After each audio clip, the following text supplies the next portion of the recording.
This video is about 5 ways of saving money around Christmas. Things that you can do around Christmas on a budget. Hello and welcome. It's lovely to have you with me again. It may be a bit early, I don't know. Maybe not. Maybe we are getting to that time of year. But this video is about things that you can do around Christmas on a budget. The most important thing I want to share with you is please do not get into debt over Christmas. Many years I have spent way too much money and put Christmas on a credit card, and that's one of the reasons why I have so much debt to pay off right now. Just wanted to make sure everybody had got what they wanted for Christmas, and I didn't have enough money to do that. So please don't do that. If you've got children, please can you have a conversation with them about the fact that you can't maybe afford to buy everything that they want. Please don't give them expectations that are beyond what you can afford to do. The worst thing you can do is put Christmas on a card.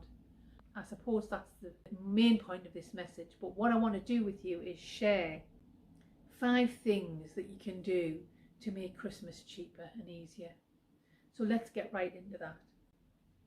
The first thing you can do is make your own gifts. So it's something that I've done over the years, is I've made gifts for my friends and family. I don't always just only make a homemade gift, but sometimes it's better if you've got the time to do that, to do those homemade gifts. So I've got some ideas for you.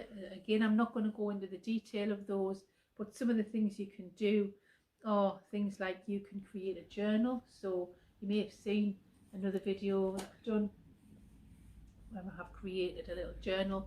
This one is not going to be a gift. This is my little prototype. This is for me to work in, for me to experiment with my journaling techniques. But some of the things that I've done is used old books from charity shops.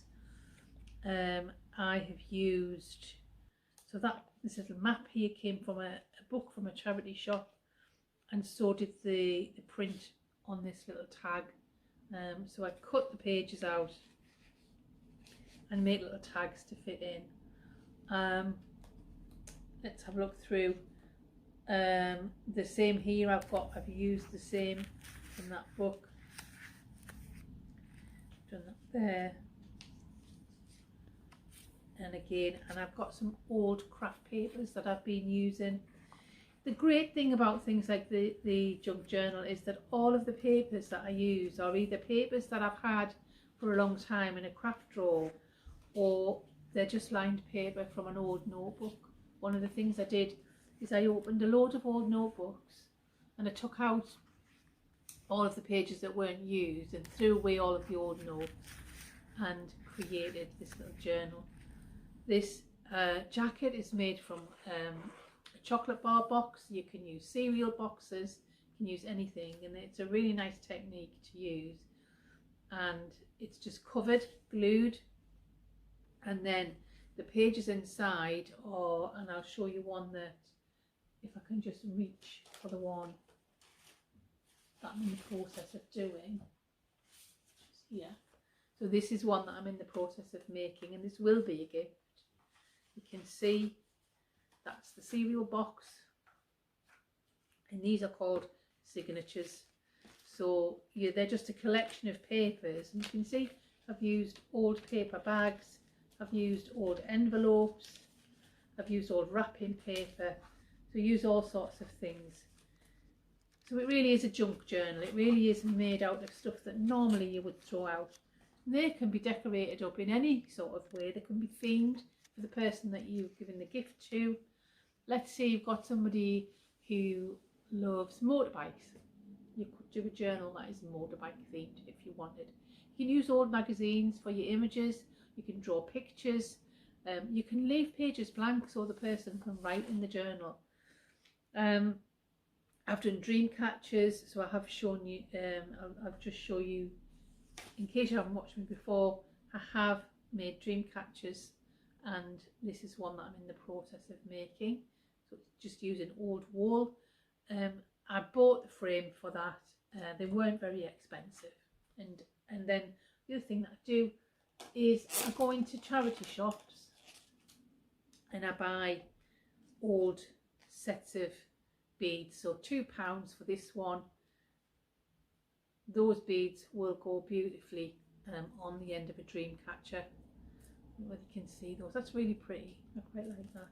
So I've got a collection of old beads in this little box, and lots of those there will go onto the end of that dream catcher and make that really pretty. So it's endless. Your imagination really is, you know, sort of the limit.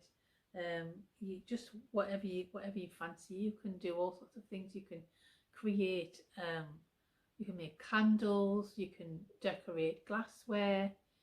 I think spending time in a charity shop is really good. You can find all sorts of things in a charity shop to decorate up and create a craft with that. So the second thing is you can do what I call a budget store challenge. The budget store challenge, you and your family choose a budget store. So it might be Poundland, or it might be B&M Bargains or Home Bargains, or wherever it is. The dollar store, you know, don't you have something called the dollar, is it the Dollar Tree in America? I'm not quite sure.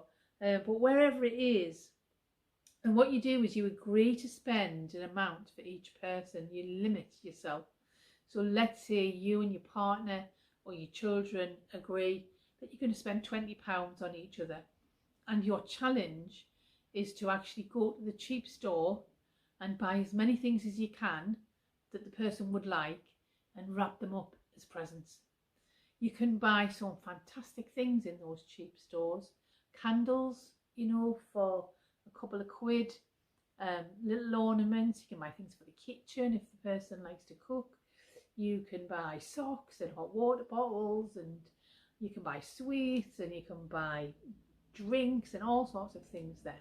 So that's a really good idea to have that challenge and set a budget.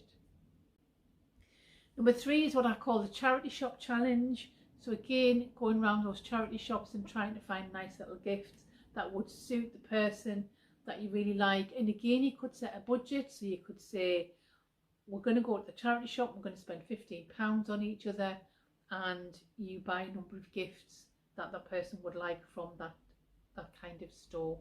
And you can buy all sorts, you know, clothing,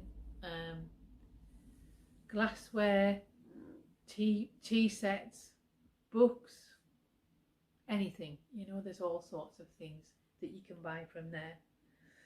So again, you know, I mean, I'm just looking at something I've got on my wall over there, and I saw something in a charity shop the other day that I didn't buy, but I would like somebody to buy me it, which is like a seaside plaque. So I've got seaside plaques over on that wall, and there was a couple of things that would have gone on that wall beautifully. So maybe Santa Claus might bring me those, I don't know. Another idea, number 4, is you can buy from offers. So buy in the sales. One of the things I do every year is I go to the Boots sale, and everything is half price. So maybe save a bit of money and spend maybe it's £100 or so in the Boots sale. And I've got a raft of stocking fillers for everyone. So at least I've got a present for each person in the family. You can do buy one get one frees, so sometimes, you know, it'll be buy one get one free. Biscuits and things like that, chocolate bars, you can put those away. And then you can get things in the general sales, so you might find things on sale in the autumn.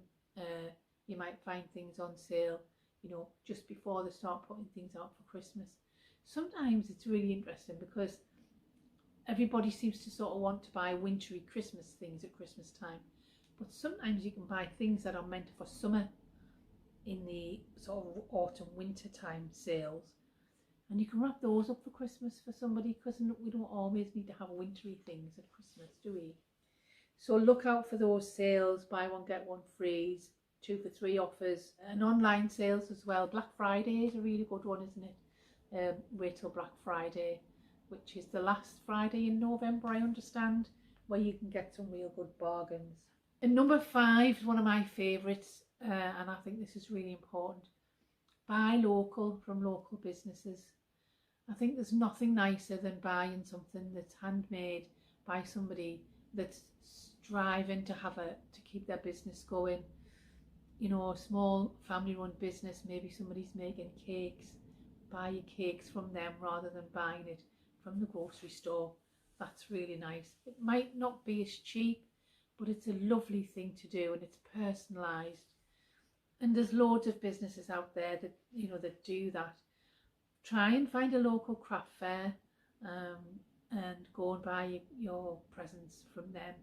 I think it's a much more meaningful gift when it's being made by somebody. If you're not very creative, it's a great idea of giving somebody a more individualised gift. So buying local, I think it's really, really important to support those small businesses. But I want to finish really in the way I started, which is please, please, please do not get into debt at Christmas. Don't get out your credit card, lock it away. Please have conversations with your family about your budget. Set your budget. Make sure you know how much you've got to spend for each person if you're going to spend anything at all. And you know what, if you can't afford to spend anything at all, don't spend it. You know, have that conversation. I'm sure your loved ones would rather know that you weren't getting into debt rather than you spending lots of money. So I hope you've enjoyed that. Please let me know in the comments if you've got any other suggestions. Please let me know if you've struggled with Christmas before. Please let me know if it's a challenging time of year for you. It is for some people, isn't it? And I'm not going to wish you a Merry Christmas right now because it's not quite time, but enjoy the Christmas preparations, and I will see you next time. Bye bye.